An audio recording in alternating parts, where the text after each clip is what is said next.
તો આજનો આપણો જે વિડિયોનો ટોપિક છે, વિડિયોનો ટોપિકનું નામ છે બૂંદ અને પરપોટા. ચેપ્ટર નંબર 10 નો આ ટોપિક છે. આજના ટોપિકમાં આપણે શીખવાના છે કે બૂંદ અને જે પરપોટા નિર્માણ પામતા હોય છે તો એ નિર્માણ કઈ રીતના પામે છે અને એમનો આકાર આ પ્રકારે કેમ હોય છે. ઓકે, તો લેટ્સ સ્ટાર્ટ બૂંદ અને પરપોટા. હવે આપણને એક વસ્તુ ક્લિયર છે કે જે બૂંદ અને પરપોટા હશે એનો આકાર ગોળાકાર છે. જ્યારે તમે બૂંદ અને પરપોટાને જો અને ગુરુત્વાકર્ષણની અસરને અવગણીએ તો એ બૂંદ અને પરપોટો જે બનશે એ ગોળાકાર જ કેમ બને છે? કેમ ચોરસ, લંબચોરસ એવું કેમ નથી બનતું? તો આનું કારણ છે પૃષ્ઠતાણ. આનું કારણ શું છે? પૃષ્ઠતાણ. અને એ પૃષ્ઠતાણના કારણે બૂંદ અને પરપોટાના અણુઓ એકબીજાને આકર્ષી રહ્યા હોય છે અને એની અંદરનું દબાણ માની લો PI છે અને બહારનું દબાણ માની લો PO છે. તો અંદરનું દબાણ બહારના દબાણ કરતા વધારે હોય છે અને આ જે બૂંદ અને પરપોટો છે એ ઓછામાં ઓછું ક્ષેત્રફળ ધારણ કરે તેવી રીતના આકાર લે છે. અને આપણને ખ્યાલ હોય તો સૌથી ઓછામાં ઓછું ક્ષેત્રફળ જે છે એ ગોળાકાર જ હોય. સમઘન, લંબઘન જેમ બૂંદ બને, અત્યારે મેં અહીંયા વર્તુળાકાર તમને દેખાય છે, પણ ખરેખર બૂંદ અને પરપોટો એ ત્રિપરિમાણમાં ગોળાકાર હોય. અને ત્રિપરિમાણમાં ગોળાકારની જગ્યાએ તમે લંબચોરસ, ચોરસ એવા આકાર લો તો સૌથી ઓછો જે ક્ષેત્રફળ છે એ ગોળાકાર જ હોય છે, એટલે આનો આકાર ગોળાકાર હોય. ક્લિયર? સમજી ગયા? યસ. હવે આપણે એક વસ્તુ બીજી સમજીશું કે ભાઈ આ બૂંદ જે આપણે લઈએ કે પરપોટો લો, એની અંદરથી બહાર તરફ દબાણ લાગે અને બહારથી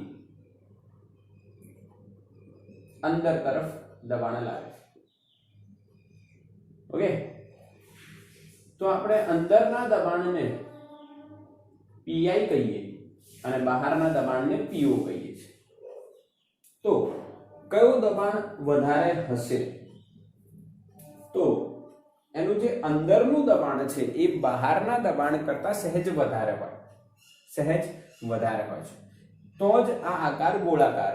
જો બહારનું વધારે હોય તો આકાર જે આમ ગોળાકાર આમ ફૂલ્યું છે એની જગ્યાએ દબાઈ જાય. પણ એ ખરેખર ગોળાકાર રહે છે તો એટલે અંદરનું દબાણ વધારે છે.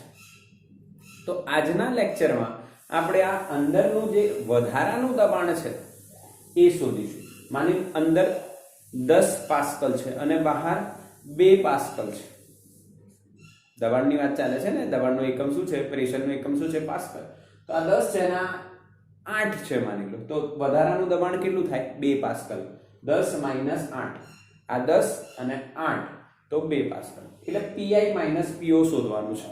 ઓકે, તો સ્ટાર્ટ કરીએ અને સમજીએ. તો ભાઈ PI શું છે? અંદરનું દબાણ. હવે આપણે કાં તો બૂંદ લઈએ કાં તો પરપોટો લઈએ. અત્યારે આપણે બૂંદ નો એક્ઝામ્પલ લઈને સ્ટાર્ટ કરીએ. આ બૂંદ છે. બૂંદની અંદર પણ પાણી હોય, બૂંદની અંદર બી પાણી અથવા જે બી પ્રવાહી હોય, અંદર બી પ્રવાહી હોય. જ્યારે પરપોટો અંદર ખાલી, એટલે અંદર હવા હોય ને બહાર બી હવા હોય. બૂંદમાં ખાલી બહાર સાઈડ હવા હોય, અંદર તો પ્રવાહી હોય. PI અંદરનું દબાણ, PO બહારનું દબાણ. પછી S લિક્વિડ એર, એ શું છે? તો કે પ્રવાહી હવા ના આંતરપૃષ્ઠ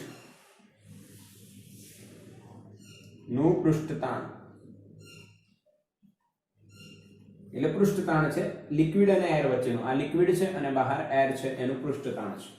ક્લિયર છે? અચ્છા, હવે R લઈએ તો બૂંદની ત્રિજ્યા થાય અત્યારે બૂંદની ત્રિજ્યા, હવે આટલું બધું દબાણના જે તીર છે થોડા ઓછા કરી દઈએ. કેટલા કરી દઈએ? ખાલી 4. 1 2 3 અને 4. આ pi. આને પણ આપણે ઓછા કરી દઈએ એટલે સારી આકૃતિ લાગશે. આના પણ 4. હવે માની લો આની ત્રિજ્યા કેટલી છે? r. ક્લિયર? હવે આ બૂંદની ત્રિજ્યા વધારવી હોય તો શું કાર્ય કરવું પડે? યસ ઓર નો? હા કે ના? તો આપણે બૂંદની ત્રિજ્યા માં ડેલ્ટા r જેટલો વધારો કરવા માટે કરવું પડતું કાર્ય તો કરવું પડશે ને. આની ત્રિજ્યા કેટલી છે? અત્યારે r છે. હવે આપણે અહીંયા એની ત્રિજ્યા જે r જે છે એને થોડી વધારી દઈએ. કેટલી વધારી દઈએ? Delta r.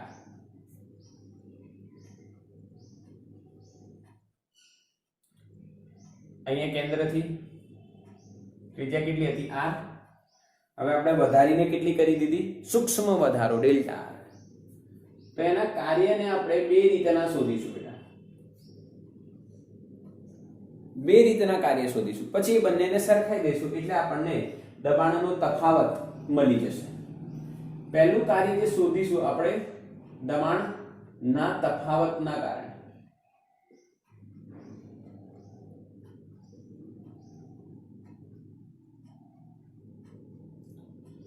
W બરાબર શું લખાય? બળ ગુણ્યા સ્થાનાંતર. હવે બળ એટલે શું? બળ એટલે શું બેટા? બળ એટલે દબાણ ગુણ્યા ક્ષેત્રફળ. દબાણ એટલે શું? બળ ભાગ્યા ક્ષેત્રફળ. તો બળ એટલે શું લખાશે? દબાણ ઇન્ટુ ક્ષેત્રફળ. અહીંયા જે દબાણ લાગશે, અંદર pi છે, બહાર po છે, તો pi માઈનસ po થશે. અને એનું ક્ષેત્રફળ કેટલું? તો ગોળાકાર સપાટીનું ક્ષેત્રફળ કેટલું હોય? ગોળાકાર સપાટી જેની ત્રિજ્યા r છે તેનું ક્ષેત્રફળ કેટલું? 4πr². અને એને તમે સ્થાનાંતર કેટલું કરાયું? Delta r. તો ક્લિયર છે? બોલો હા કે ના? મેસેજ કરો ફટાફટ. બિલકુલ સિમ્પલ લોજિક છે. દબાણના તફાવતને કારણે થતું કાર્ય. ક્લિયર છે? બોલો હા કે ના? બળ ગુણ્યા સ્થાનાંતર. બળ એટલે શું? દબાણનો તફાવત ગુણ્યા ક્ષેત્રફળ. આનો દબાણનો તફાવત pi માઈનસ po અને ક્ષેત્રફળ કેટલું? 4πr². અને તમે સ્થાનાંતર કેટલું કરાયું છે? બુંદને ડેલ્ટા r. કોઈ કઈ રીતે ના આવડે. એના કદમાં એને ત્રિજ્યામાં r ડેલ્ટા r જેટલો વધારો કરે ત્રિજ્યામાં. ઓકે. હવે પૃષ્ઠતાણના સંદર્ભમાં અહીંયા દબાણના તફાવતના સંદર્ભમાં આપણે કાર્ય શોધ્યું છે. અહીંયા પૃષ્ઠતાણના સંદર્ભમાં આપણે કાર્ય શોધીશું. આપણને ખબર છે આને W1 કહી દઈએ, આને W2 કહી દઈએ. પૃષ્ઠતાણ SLA ઇન્ટુ ક્ષેત્રફળમાં થતો ફેરફાર. હા કે ના બેટા? મેસેજ કરો. ખબર છે કે નહીં? પૃષ્ઠતાણ ગુણ્યા ક્ષેત્રફળમાં થતો ફેરફાર એ જ કાર્ય થાય. ઓકે. Yes yes yes. બિલકુલ સિમ્પલ. બિલકુલ સિમ્પલ. તો બેટા હવે તમારું કામ શું છે કે બે ડેલ્ટા એ શોધવું. બે ડેલ્ટા એ શું થાય? અંતિમ ક્ષેત્રફળ માઈનસ પ્રારંભિક ક્ષેત્રફળ. શું લખાય? અંતિમ ક્ષેત્રફળ માઈનસ પ્રારંભિક ક્ષેત્રફળ. પહેલા કેટલું હતું? તો 4πr². અહીંયા હું લખું છું, અહીંયાથી જ લખીએ આપણે. પહેલા કેટલું હતું? 4πr². પછી કેટલું થઈ ગયું? 4π. r બદલાઈને શું થઈ ગયું? r પ્લસ ડેલ્ટા r નો સ્ક્વેર. પાકો? યસ ઓર નો? પહેલા r ત્રિજ્યા હતી તો ક્ષેત્રફળ કેટલું હતું? 4πr². હવે ત્રિજ્યા થઈ ગઈ 4πr plus delta r². r plus delta r². Yes. તો આને વિસ્તરણ કરીએ તો ભાઈ શું થાય? 4π a પ્લસ b નો વર્ગ સિમ્પલ ને, a પ્લસ b નો વર્ગ, r નો વર્ગ plus 2r into delta r plus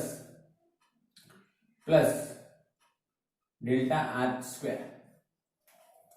સમજ પડે? આ બંને આમાં મૂકીશું ઉપર, તો w2 આપણને શું મળશે? SLA ડેલ્ટા a એટલે શું? a2 માઇનસ a1, એમાં 4 પાઈ કોમન આવી જશે, a2 નું r square plus 2r delta r એ પ્લસ ડેલ્ટા r સ્ક્વેર. આ મુજબ હવે a1 નું માઇનસ r સ્ક્વેર, 4 પાઈ તો બહાર આવી ગયું બેટા. હવે જો r સ્ક્વેર કટ અને ડેલ્ટા r સ્ક્વેર એપ્રોક્સિમેટલી 0. કેમ? ડેલ્ટા r ખૂબ જ નાનું હશે, આપણે સૂક્ષ્મ ત્રિજ્યામાં વધારે કર્યું છે. ભાઈ માની લો કે આપણે 0.01 કે બહુ જ ઓછું 0.001 મીટર ત્રિજ્યામાં વધારો કર્યો, તેનો વર્ગ કેટલો થાય બેટા? વિચાર, 0.001 મીટરનો વર્ગ કેટલો સૂક્ષ્મ થશે? વિચાર. આને લખાય 1/1000 લખાય કે ના લખાય? અથવા તમે આમ કરો તો આને 10⁻³ કહેવાય, એનો વર્ગ એટલે 10⁻6 થયું, એટલે બહુ નાનું, એટલે 0.0000501, કેટલા 1 2 3 4 5 પછી 1 1, એટલે કેટલું નાનું થઈ જાય, એટલે ડેલ્ટા r નો વર્ગ 0 થાય. અને આ મૂકશો તો w2 તમને શું મળશે બેટા? જો આ 0 તો 2r ડેલ્ટા r, અહીંયા 4 છે અને આ 2 છે, એટલે 4 દુ 8 પાઈ r ઇન્ટુ ડેલ્ટા r, અને SLA તો છે જ 4 પાઈ ગુણ્યા 2r ડેલ્ટા r, કેમ કે આ 0 થઈ જશે ને, બહુ સૂક્ષ્મ, ડેલ્ટા r સૂક્ષ્મ છે. આવું થાય, ડેલ્ટા r સૂક્ષ્મ હોવાથી આવું થાય. ડેલ્ટા r નો વર્ગ શું થઈ જશે? 0 થઈ જશે. તો આપણો આન્સર આવશે 8 પાઈ r ડેલ્ટા r SLA. આ ઇક્વેશન નંબર 2. આમાં થોડી મહેનત કરવાની. આ તો લલ્લુ લાલ છે, બળ ગુણ્યા સ્થાનાંતર છે, તો બળનું સૂત્ર શું? દબાણનો ફેરફાર ગુણ્યા ક્ષેત્રફળ, અને સ્થાનાંતર કેટલું? ડેલ્ટા. હવે ધ્યાન આપજો, સમીકરણ 1 અને 2 ને સરખાઈ દો.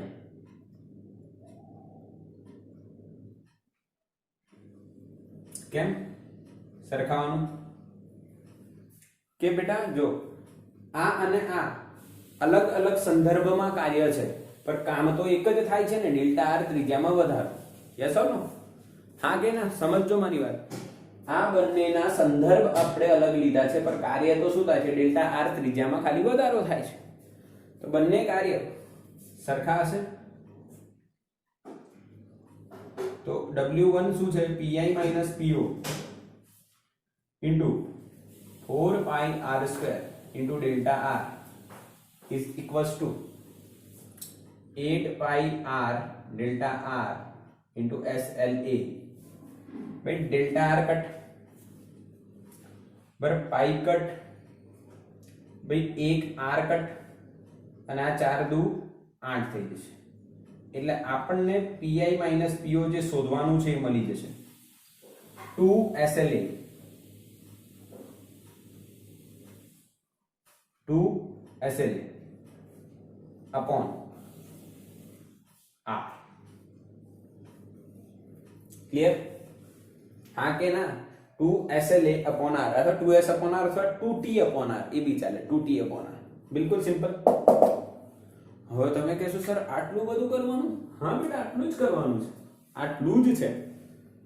એક બુંદ છે, એની ત્રિજ્યા r છે, એની ત્રિજ્યામાં ડેલ્ટા r જેટલો વધારો કરવા માટે આપણે કાર્ય કરવું પડ્યું, અને જે કાર્ય થયું હશે એ કાર્ય દબાણના તફાવતના સંદર્ભમાં શોધ્યું, અને પૃષ્ઠ તાણના સંદર્ભમાં આપણે શોધ્યું, અને બંને કાર્ય સરખા જ હોય ને, તો સરખાઈ દીધું. તો pi minus po is equal to 2s upon r. બોલો હા કે ના?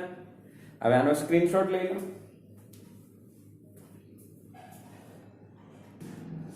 तो बेटा क्लियर ने बिल्कुल स्क्रीनशॉट ले लीधो pi minus PO equal to 2t upon r अथवा 2s upon r okay s પૃષ્ઠતાણ r ત્રિજ્યા pi અંદરનું દબાણ po બહારનું દબાણ હવે એક ક્વેશ્ચન એવો આવે કે સર તમે બૂંદ માટે મેળવ્યું તો પરપોટો હોય તો શું થાય તો આ સેમ જ પ્રોસિજર થશે જો આ બૂંદની જગ્યાએ પરપોટો હોય તો પરપોટા માટેની વાત કરીએ આ બધી વાત એવી ને એવી છે આ પણ એક જ વાત રહેશે અહીંયા થોડું ચેન્જ થશે કેમ જો બૂંદમાં એક જ સાઈડ હવા હોય અંદર તો પ્રવાહી હોય ને અને જ્યારે પરપોટામાં બે મુક્ત સપાટી હોય અંદર પણ 4πr² સમજ પડે અને બહાર બી 4πr² તો ટોટલ કેટલું થાય 4πr² વત્તા 4πr², 8πr². એટલે અહીંયા જે ક્ષેત્રફળ જે છે એના તફાવતમાં 4π ની જગ્યાએ શું થઈ જશે 8πr. એટલે અહીંયા બી તમે 2 ડેલ્ટા a થશે 2 ડેલ્ટા a શું થશે બેટા 2 ડેલ્ટા a અહીંયા શું લખીશું આપણે 2 ડેલ્ટા a ટ્વાઇસ થશે એમાં 4π હતું આમાં 4 દુ 8 કેમ કે અંદર પણ હવા અને બહાર બી હવા બંને બાજુ હવા હોય એટલે અહીંયા આપણો જવાબ આવશે 8π ગુણ્યા 2 એટલે 16π અને અહીંયા પણ આપણે 16π રાખીશું તો 4 ચોક 16 એટલે અહીંયા ચોગડો વધશે અને જવાબ આવશે 4 બોલો હા કે ના બેટા ખબર પડી यस और नो मैसेज करो यस और नो बिल्कुल क्लियर आ થઈ ગઈ પરપોટા માટે સેમ થિયરી પર તમારે એક જ થિયરી સમજવાની છે સ્ક્રીનશોટ લઈ લેવાનો સમજવાની એક જ છે બંને નથી સમજવાની એક જ છે બંને નથી એક જ સમજીને કામ ખતમ બિલકુલ યસ ડન ઓકે હવે તમે જ્યારે કોમ્પિટિટિવ એક્ઝામ ની વાત કરો જેઈ ઓર નીટ ની તો આ રીતના થોડી યાદ રાખીશું ખાલી સૂત્ર યાદ રાખીશું તો આમાં કયા પ્રકારના પ્રશ્નો હોઈ શકે પ્રશ્નની પ્રોબેબિલિટી કઈ કઈ હોય તો પ્રશ્નમાં વધારાનું દબાણ પૂછાય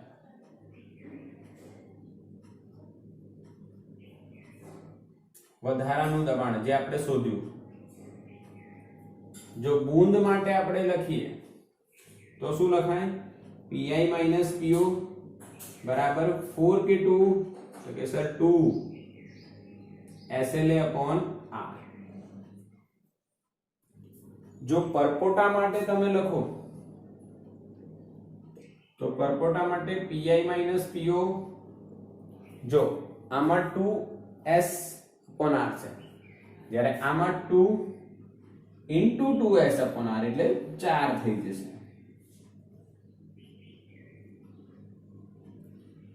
કારણ શું આમાં બે મુક્ત સપાટી હોય અને આમાં એક જ મુક્ત સપાટી હોય તો આ એક સિમ્પલ ઇક્વેશન આપણને મળે છે આનાથી આપણે સમ સોલ્વ કરી શકીશું બિલકુલ અચ્છા ઘણીવાર આપણને અંદરનું દબાણ શોધવાનું કહે તો બેટા અંદરનું દબાણ શોધવાનું કે તો તમે સિમ્પલી લખી શકો pi બરાબર po plus 2SLA by r simple logic po ને આ બાજુ લઈ આવો તો એ તમને મળી જશે બિલકુલ ઈઝી તો બેટા આ થઈ ગયા તમારા સૂત્રો જે આ થિયરીમાં આપણે ખાલી યાદ રાખવાના છે અને જો આ યાદ રહી જાય તો ડાયરેક્ટલી તમે सम्स જે છે બધા સોલ્વ કરી શકો છો એકદમ ઈઝીલી તમે सम्स સોલ્વ કરી શકશો તો આનો સ્ક્રીનશોટ લઈ લો ફટાફટ તો બેટા ક્લિયર ને યસ હવે આમાં ક્વેશ્ચન જોઈએ તો ક્વેશ્ચન કેવા પૂછાશે એ સમજો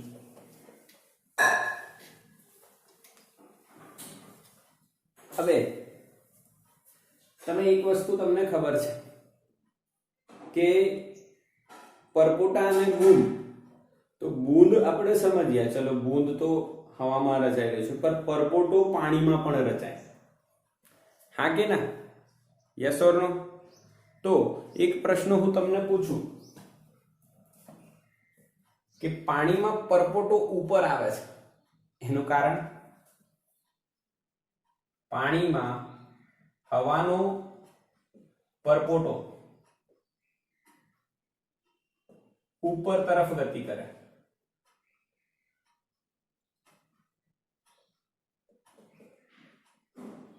ક્લિયર છે? અને હવામાં પાણીનું બૂંદ નીચે તરફ ગતિ કરે,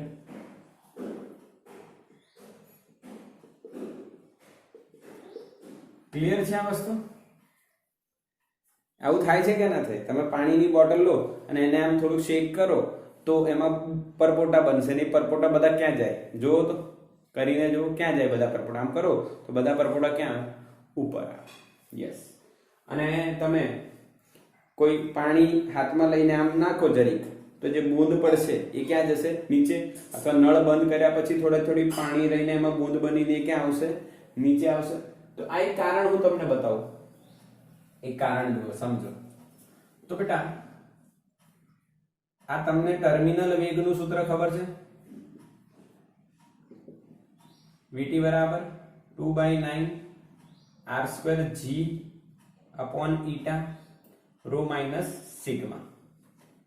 આ પ્રવાહી અને આ પદાર્થ. હવે અહીંયા પ્રવાહી પાણી છે અને પદાર્થ જેનો પરપોટો બન્યો છે એ શું છે? હવા. કોની ઘનતા વધારે હોય? પાણીની. હવા કરતા આની કેટલી ઘનતા છે ખબર છે તમને? પાણીની ઘનતા 10⁻3. હા કે ના? એની ઘનતા તો વધારે જ છે, તો નોર્મલ લોજિક છે. તો આની ઘનતા વધારે પાણીની. તો આ જવાબ vt શું આવે? ઋણ. એનો અર્થ શું? ઉપર તરફ. કેમ કે આ જ્યારે ગણતરી આપણે કરી ત્યારે નીચે તરફ ધન માન્યું હતું, તો ઉપર તરફ જશે તો ઋણ. ખબર પડી કારણ? ખબર પડી તો લાઈવ ક્લાસ ચાલી રહ્યો બેટા? મેસેજ કરો હા કે ના? પાણીની ઘનતા હવાની ઘનતા કરતા વધારે હોય છે એટલે આ જવાબ ઋણ આવશે. vt ઋણ આવે એનો મતલબ દિશા ક્યાં છે? ઉપર તરફ. એટલે જ્યારે આ પાણી હોય અને એમાં પરપોટો બને તો એ પરપોટો કઈ તરફ ગતિ કરશે? ઉપર તરફ. હવાનો પરપોટો. હા કે ના? ક્લિયર? Yes yes. હવે સિમિલરલી આમાં સેમ એક્સપ્લેનેશન. અહીંયા બી એની એ જ વાત છે. vt = 2/9 r² g upon eta into rho minus sigma. અહીંયા હવામાં પાણીનું બૂંદ પડે, એટલે હવામાં પાણીનું બૂંદ પડે તો એ નીચે તરફ જાય. આજુબાજુ શું છે? હવા. તો પદાર્થ ની ઘનતા અને આ પ્રવાહી અથવા તરલની ઘનતા, પ્રવાહી નહીં, અહીંયા તરલ આવે બેટા, જે આપણે ગણતરી કરી હતી. તો તરલની ઘનતા, તરલ. અહીંયા પદાર્થ કોણ છે? તો પદાર્થ બનેલું છે પાણીનું, બૂંદ પાણીનું છે માની લો, પ્રવાહીનું છે. અને તરલ જેમાં પડે છે એ શું છે? હવા. કોની ઘનતા વધારે હોય? પાણીની. એટલે vt શું આવ્યું બેટા? ધન. ધન તો ક્યાં તરફ? આપણે નીચે તરફ જ માનેલું ને, ગોળાની ગતિ વાળું ટર્મિનલ વેગમાં, એટલે નીચે તરફ. બોલો ક્લિયર? હવામાં પાણીનું બૂંદ પડે તો કઈ તરફ ગતિ કરે છે? નીચે તરફ. એનું કારણ શું? એની ઘનતા, પાણીની ઘનતા વધારે હોય એટલે પરપોટા બૂંદની ઘનતા વધારે હોય એટલે નીચે પડે. ક્લિયર? ઓકે, સ્ક્રીનશોટ લો આનો ફટાફટ.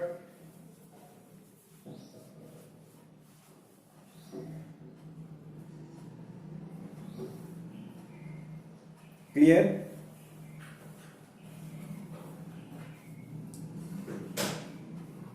ઓકે, ચલો હવે એક ક્વેશ્ચન હજુ મસ્ત કરાવ તમને. કેમ ઉપર નીચે ગયા એ ખબર પડી. હવે પરપોટો પાણીની અંદર એક જગ્યાએ રચાયો તો એની અંદરનું દબાણ કેટલું? માની લો એક એક્ઝામ્પલ લઈએ આપણે. એક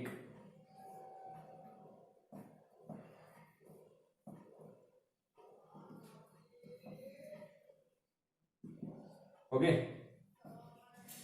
અહીંયા માની લો h બરાબર 10 સેન્ટીમીટર ઊંડાઈએ એક પરપોટો રચાય છે. શું છે? આ પરપોટો રચાય છે. તો આ પરપોટાની ત્રિજ્યા આપી છે માની લો 1 mm. r બરાબર કેટલું? 1 mm. હવાનો પરપોટો રચાય છે, આ પાણી છે. તો આની અંદરનું દબાણ આપણે શોધવાનું છે. આની અંદરનું પાણીની સપાટીથી 10 સેન્ટીમીટર અંદર જે પરપોટો રચાય, શું છે બેટા? પરપોટો. કોનો છે? હવાનો. અંદર હવા છે. તો એની અંદરનું દબાણ કેટલું, એવો પ્રશ્ન પૂછાય. તો બેટા સમજવાની વાત છે, એકદમ સિમ્પલ લોજિક છે, સમજો. અને પૃષ્ઠતાણ આપણને આપેલું હોય, પૃષ્ઠતાણ બી જોઈશે ને, અહીંયા પૃષ્ઠતાણ આપેલું હશે રકમમાં. યસ, પાણીનું પૃષ્ઠતાણ છે 73 ગુણ્યા 10 ની -3 ન્યૂટન પર મીટર. પાણીનું પૃષ્ઠતાણ એટલે લિક્વિડ એર, અંદર એર છે, સોરી અંદર એર છે, બહાર લિક્વિડ છે, એટલે liquid air, water air, water છે એટલે વોટરનું પૃષ્ઠતાણ આટલું આપ્યું છે આપણે. ઓકે, હવે આપણને બેટા ખબર છે સૂત્ર, પરપોટાની અંદર વધારાનું દબાણ કેટલું? બોલો બેટા. તો કે pi માઇનસ po બરાબર 2s અપોન r. હવે તમે કહેશો સર હમણાં તો તમે પરપોટા માટે 4 લખાયું, હવે 2 કેમ યુઝ કરો છો? તો આ કેસમાં એક જ મુક્ત સપાટી થઈ જવું, એક જ બાજુ હવા છે, એક જ બાજુ હવા છે. ખબર પડી કે નહીં? એક જ બાજુ હવા છે ભાઈ. જોયું?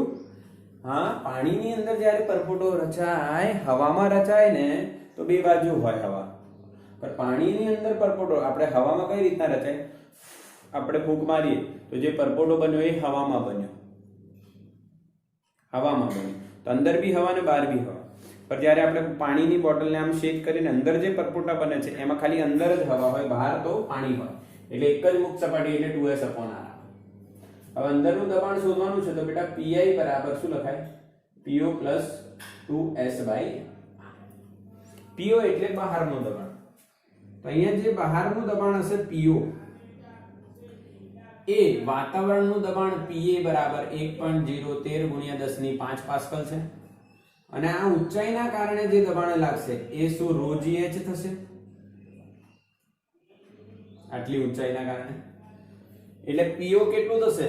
Pa plus ρgh. Yes or no? સમજ્યા કે નહીં સમજ્યા? Pa એટલે વાતાવરણનું દબાણ, ρgh એટલે તરંગ સ્તંભની ઊંચાઈના કારણે લાગતું દબાણ. તો Po કેટલું થશે? Pa + ρgh plus 2s upon r. બોલો હા કે ના? યસ ઓર નો બેટા? આનો થશે 1.013 into 10⁵ પાસ્કલ. રો પાણીની ઘનતા 10 ની 3, g 10 અને h 10 ની -1. કેમ 10 ની -1? 10 સેન્ટીમીટર એટલે 10 ગુણ્યા 10 ની -2 એટલે 10 ની -1 સોલ્વ થઈ આપણને મળશે 2. પૃષ્ઠતાણ આપ્યું છે આપણને 73 ગુણ્યા 10 ની -3 અને ત્રિજ્યા આપી છે 1 mm. 1 mm એટલે 10 ની -3. તો આ તમે સોલ્વ કરો તો તમને પાસ્કલમાં જવાબ મળે.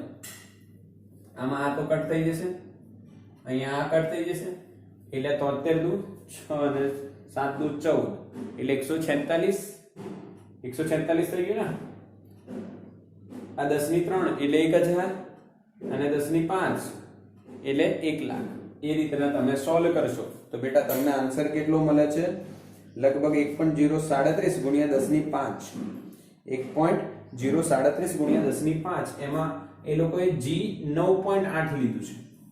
આમાં તમે સોલ્વ કરશો, આપણે સોલ્વ કરીએ તો કેટલું મળે? જો 1 0 1 3 3 અને બીજા 2 0 પ્લસ અહીંયા 3 0 અહીંયા 146 3 દૂ 6 7 દૂ 14 હવે સોલ્વ કરવાનું બેટા તો 6 0 0 એટલે 6 4 0 0 એટલે 4 1 0 3 એટલે 4 પછી આ તો પતી ગયું આનું 1 અને 1 2 પછી આ બી પૂરું થઈ ગયું એટલે 10 એટલે જવાબ આવે 1.0 2 અથવા 4 આખું લખો તો આખું લખો ગુણ્યા 10 ની 5 ઘાત પાસ્કલ આ આપણો જવાબ આવે આપણે શું લીધું છે g ને 10 લીધું છે અને g ને 9.8 લેશો તો 9.8 અહીંયા લખશો તો અહીંયા 9 8 એટલે 9.8 ગુણ્યા 10 ની 3 થાય